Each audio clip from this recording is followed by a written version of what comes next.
Welcome back to Hickman's Home Cooking. I'm Tony Hickman. I'm in school still for culinary arts, as you guys all know, and we have a project coming up where we have to make a dish using ingredient we've never used or never heard of before. So I chose my ingredient to be Amchur Powder, Amchur. And I've never heard of it. It is a popular spice in Indian dishes. So it smells, that doesn't have a very strong aroma to it. So what it is, it's dry mango powdered. So I guess they dry some mangoes up, dried this stuff down into a powder, and that's actually pretty similar to what it actually smells like. So I was trying to think, we also have to come up with an original recipe and incorporate our ingredient into it. So I was trying to think of what I can use this for. So I did a little research, and one of my favorite Indian dishes is Chicken Korma. And I looked and I couldn't find any recipes out there that use Amchur in their Chicken Korma. So I was like, you know what, challenge accepted. I'm gonna give it a try to incorporate some of this into a not so traditional chicken korma and see how it comes out. I've never done it before. I've never cooked with this before, so I'm not sure how it's gonna taste or if it's gonna come out good at all. Let's do it together and let's find out.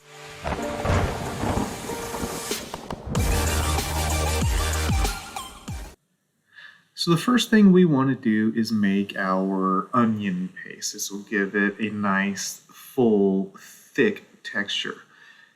So you just want to heat up some oil, some canola oil, or some olive oil, whichever you like. And I have 2 whole onions here. Doesn't really matter how you cut them, as long as you try to make them all the same size as much as possible.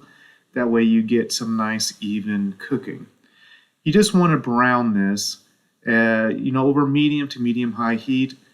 Get them nice and cooked down until they are all the way brown. By all the way brown, I mean like this. Nice and brown and toasty. It should take you, anywhere from 10 to 15 minutes. Then you just want to put that directly into your food processor or your blender. Add some cashews. Yeah, salted or unsalted, whichever you prefer. This is what I have, and I just happen to have salted.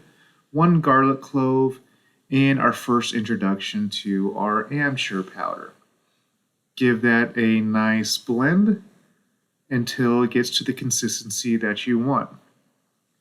This is still just a little too thick to be considered a paste, so if you need to, go ahead and add just a dose of water and go ahead and reblend. That's the consistency we're looking for, a nice smooth onion paste. Now let's get started with our yogurt sauce. Just about a cup of whole yogurt. And now we're going to spice this up, adding a plethora of spices, starting with some turmeric. You want to go ahead and add these all in together. No point in doing one by one and, stirring individually. Save you some time. Next, we're going to add some allspice, followed by some chili powder. And I know this is not traditional, but hey, I try to make things that aren't traditional. A little bit of curry powder, followed by some coriander.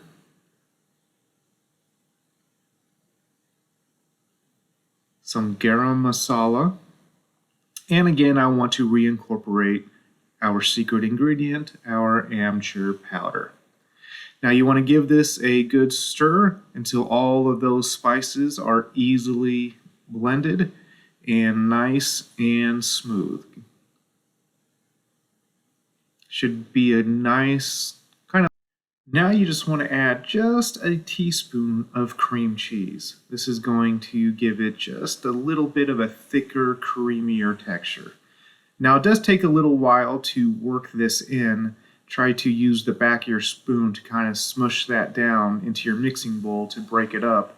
If you have some leftover chunks, don't worry about it. When it hits the cooking process, it will all melt away. Once that's done, we want to use the same pan that we use to make our onions. You want all that flavor that's still there inside the bottom of that pan. Add some canola oil, and then we're going to add some spices here just to get the aroma going. I have a cinnamon stick, 1 bay leaf, and I know it's kind of hard to see, but just a handful of cloves, a few black peppercorns, and some cardamon seeds. We're just going to heat this to the warm, or add this to the warm oil, and just for a few seconds. Once that has fried off just a little bit, we're going to add some freshly grated ginger and let that cook just for a few more seconds. Ginger does cook very quickly, so please be careful not to over toast that. While that is working, I have cubed up some chicken thighs. You could use chicken breast if you want. I just like the full flavor and moisture of the chicken thighs. Add the chicken directly onto your spices. Go ahead and let that brown. Don't want to cook the chicken all the way just quite yet, because we still have quite a little. Once your chicken has been browned, you want to add our yogurt mixture that we made earlier with all the spices in it.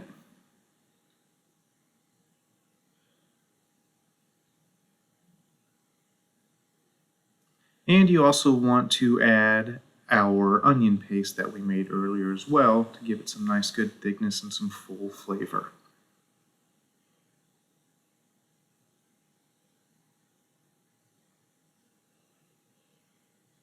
After about 10 to 15 minutes of cooking over a medium heat, you want to check the thickness of your sauce. So I'm probably going to put this over some rice later, so I want to make this a little thinner than it is. To thin it out, just add some water and stir it directly into the sauce. Again, this is going to be personal preference on how thick or thin you want your sauce. So again, this goes great over rice, so if you want to put it over rice, you'll want it a little thinner. It still has a little bit of cooking to do, so make sure you get it thin because it will thicken during the next few minutes of the cooking process. Now remember, at this point you do want to bring this back up to a simmer, so increase your heat until you get some bubbling, and then reduce your heat back down to a medium-low to let this continue to simmer. I would say probably 10 to 15 more minutes. After that time, you go ahead and give this a stir around, make sure everything looks the way you want it to look. It smells amazing. The aromatics in here are super strong and super flavorful. So the only thing left to do is to pick out some of your larger aromatics like your cinnamon stick and your bay leaf. It's going to be a little harder to get out your little peppercorns and cloves. It's probably easier just when you serve this to make sure you don't serve any of those whole pieces to whoever you're going to be serving this to. Only thing left to do at this point is get it on a plate and give it a try. I didn't actually make any rice. I should have, but I don't know why I didn't. I just didn't. So we're just going to put this on a plate and see how it goes. Let's give this a try. Let's try this little end piece right here. Looks like a good clean cut of chicken. Good color. A little darker than a most traditional korma, but the flavor is outstanding. It's so rich. It is a very rich flavor. You could actually taste that Amchur in there, and just unique, very unique flavor. That's what the inside looks like. Chicken is cooked perfectly. So white, almost looks like a chicken breast, but these are chicken thighs. Excellent, excellent flavor.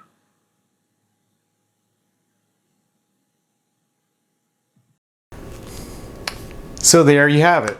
A semi-traditional form of chicken korma, but of course adding in that Amchur powder. And I did use a little bit of the curry powder, so I don't know if that actually disqualifies it to be a korma or not. I'm not sure.